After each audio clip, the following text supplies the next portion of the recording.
You don't believe what I just got finished doing. I just got finished making a video. I just got finished running all this down, and not one bit of it got recorded. I failed to realize that when people are trying to call me that it's messing up my video, it stops the video. So let me try this again. I'm sure I'm not going to be able to do it the way I did it a minute ago. Growing up in this society right here, we never heard the word democracy, democracy, democracy, democracy, democracy, democracy, democracy. As a matter of fact, all we heard was republic. See if you remember this.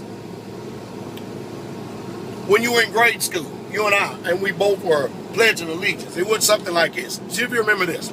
I pledge allegiance to the flag of the United States of America and to the democracy for which it stands, one nation, under God, indivisible, with liberty and justice for some of the people. Now, do you remember that?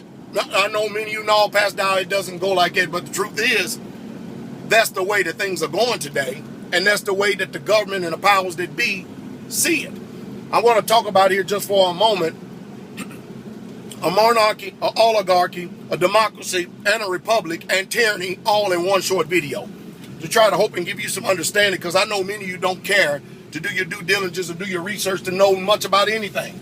As long as your life is not being disturbed, you could care less what's going on around you, but I actually care because I know knowledge is power.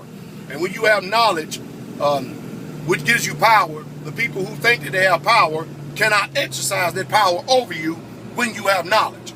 So, the truth is, the way it went was as I pledge allegiance to the flag of the United States of America and to the republic for which it stands, one nation under God, indivisible, with liberty and justice for all.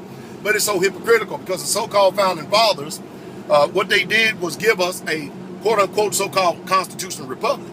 But if you notice, we're inundated by the news media, we're inundated by everything in this world. News media, the politicians, everybody continue to keep saying democracy, democracy, democracy, democracy, democracy. Count how many times you heard Bush say that. Count how many times you heard Obama say that. And you're really going to lose track by the time you try to keep up with how many times the news media said that. Democracy, democracy, democracy.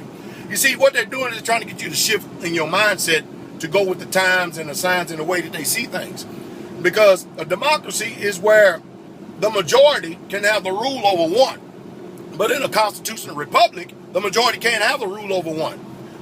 As a matter of fact, even in this time frame today, you know, there's no such thing as a fair trial or a jury that is by a fair trial, because this society has been so demonized, demoralized, dumbinized by the system itself that anything that so-called any selected official says, they will bite off on it and believe it bar none. So if a lawyer can get up there and lie to them, they don't know what the truth is, so therefore they don't know if the lawyer's lying to them.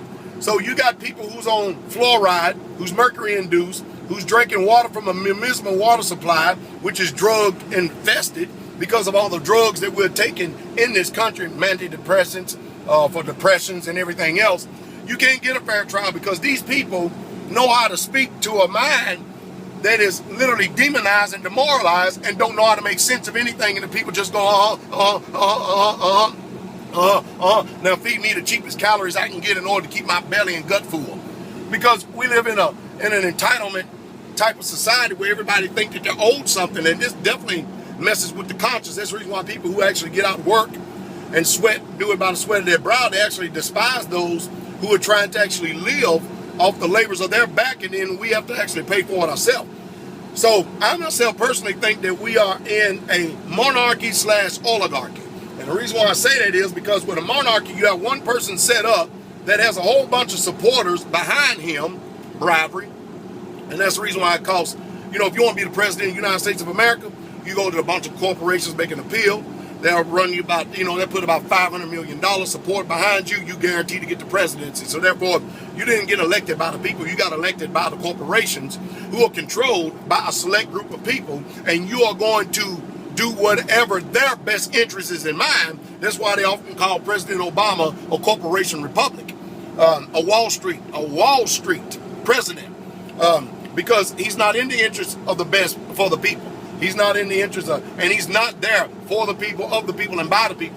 And make no mistake about it. He's there to line his pockets with special interest groups, the big corporations of this world, and not you and I. they give him a whole lot more money than what he gets from us, the taxpayers, $500,000 a year to be the president, plus a bunch of per diems and subsidiarities. So he's going to actually take care of his hide, what he calls his family, with the people who are lining his pockets and giving him the most power and the most money. So he sets up like a monarchy king while he has people controlling him from behind the scenes. And so the reason why I use the term oligarchy as well, because, you know, the whole world is only ruled by a few people. That's why the international bankers, the IMF, and everybody else is ruling this whole entire world, and they don't care who's up there in front.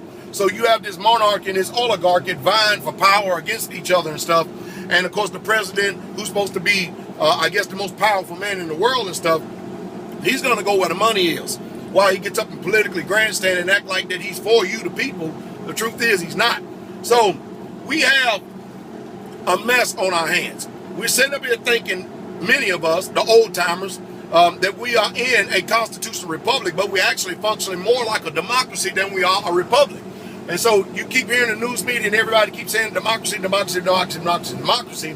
And now you're mind numb to it. You actually think that we're in a democracy. It's irrelevant that the Constitution, it's irrelevant that the Declaration of Independence, it's irrelevant that none of the constitutions in the 50 states in this union right here actually has the word democracy in it. But yet you will see it inundated with the word republic, yet that is totally stripped out of our minds because we will not do our due diligence and go back and study and research to see where this thing ought to be.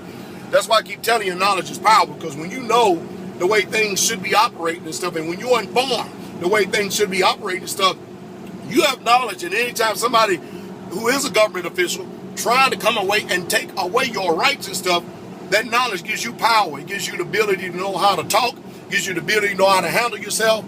It gives you the ability to not only inform the people who are sitting out there in front of a tyrannical system that's trying to present you as a villain when they are the true villains themselves. You know what? I just got finished thinking. I'm probably wasting my time doing this video. I really truly am, because I am dropping so much knowledge and so much information. Let's just tell the truth. 99.9% of you don't care anyway. Have a good day.